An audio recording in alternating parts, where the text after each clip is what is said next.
السلام علیکم۔ آج کی کہانی اماں جی۔ ایک خاموش گاؤں کے کچے راستوں پہ زندگی اپنی سادگی میں بہتی رہتی تھی۔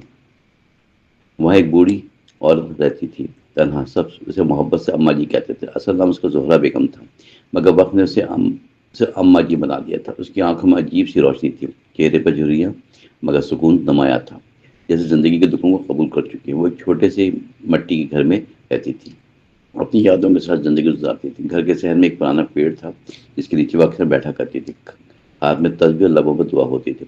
گاؤں کے بچے اس کے پاس آ کے کھیلتے تھے، وہ انہیں پیار سے کہانی سناتی تھی۔ ہر کہانی میں سبق اور محبت چھپی ہوتی تھی۔ بچے ان کی باتیں غور سے سنتے تھے۔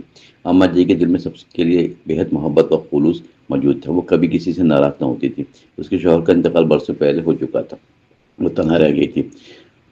ان کا بیٹا شہر میں رہتا تھا، جو بہت کم اپنی اماں سے ملنے آیا کرتا تھا۔ اماں جی ہر روز اس کی راہ تکتی تھی، دروازے کی طرف دیکھتی تھی خاموشی سے، لیکن وہ کم ہی گھر واپس آتا۔ وقت گزرتا گیا، انتظار بڑھتا گیا، مگر اماں جی نے شکایت کبھی نہ کی۔ وہ کہتی تھی کہ بچوں کی اپنی دنیا ہوتی ہے، ہمیں دعا دینی چاہیے۔ ہمیشہ گاؤں کے لوگ اس کی عزت کرتے تھے۔ کوئی بیمار ہوتا تو وہ دیکھنے جاتی تھی، اپنی دعا سے سب کو تسلی دیتی تھی۔ ایک دن گاؤں میں ایک نیا لڑکا آیا، وہ شہر سے آیا تھا کام کی تلاش میں۔ اس کا نام حمزہ تھا۔ وہ پریشان تھا، گاؤں میں کسی کو جانتا نہیں تھا۔ وہ اماں جی نے اسے دیکھا اور بلایا پاس، اسے کھانا دیا، حال پوچھا نرمی سے۔ حمزہ کی آنکھوں میں آنسو آ گیا۔ فوراً اس نے بتایا کہ وہ اکیلا ہے دنیا میں، اس کا کوئی سہارا نہیں ہے۔ اماں جی نے اس کے سر پہ ہاتھ رکھا اور کہا، بیٹا اب تم اکیلے نہیں، یہ گھر تمہارا ہے، تم یہاں رہ سکتے ہو۔ حمزہ کو جیسی نئی زندگی مل گئی۔ اس نے اماں جی کی خدمت شروع کر دی۔ وہ ان کے ساتھ رہنے لگا، محبت سے گھر کے کام کرتا، خیال رکھتا۔ اماں جی بھی اسے بیٹے کی طرح چاہتی۔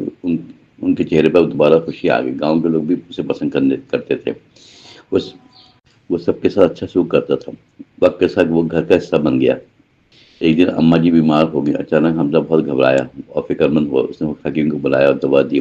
رات بھر ان کے پاس بیٹھا رہا، جاگتا رہا۔ اماں جی نے کمزور آواز میں اسے بلایا، کہا، بیٹا تم نے میرا دل جیت لیا، اللہ تمہیں خوش رکھے میرے بچے۔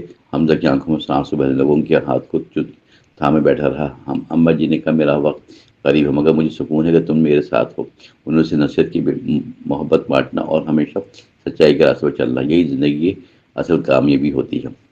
چند دن بعد اماں جی دنیا سے رخصت ہو گئی، خاموشی کے ساتھ۔ گاؤں بھر میں غم کی لہر دوڑ گئی، ہر آنکھ اخبار تھی، ہر دل اداس تھا۔ حمزہ کو لگا جیسے وہ تنہا رہ گیا، مگر اماں جی کی یاد آتی تھی، ان کی دعائیں ان کے دل میں زندہ رہتی رہی۔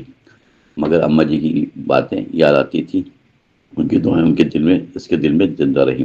اس نے ان کے گھر کو سنبھال لیا اور ان کی طرح لوگوں کی مدد شروع کرنے لگا۔ ہر آنے والوں کو محبت سے پیش آتا، بچوں کو کہانی سناتا، سکھ دیتا۔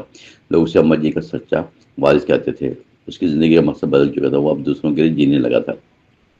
وقت کے ساتھ گاؤں میں سکون بڑھ گیا، لوگ ایک دوسرے کا خیال رکھنے لگے۔ یہ سب اماں جی کی تربیت کا اثر تھا، جو حمزہ کے ذریعے پھیل رہا تھا۔ ان کی یاد ہر دل میں زندہ تھی، ان کی باتیں روشنی بن چکی تھی۔ وہ جسمانی طور پر تو نہیں تھی، مگر موجود تھی۔ حمزہ اکثر اس درخت کے نیچے بیٹھتا جہاں اماں جی تسبیح پڑھا کرتی تھی۔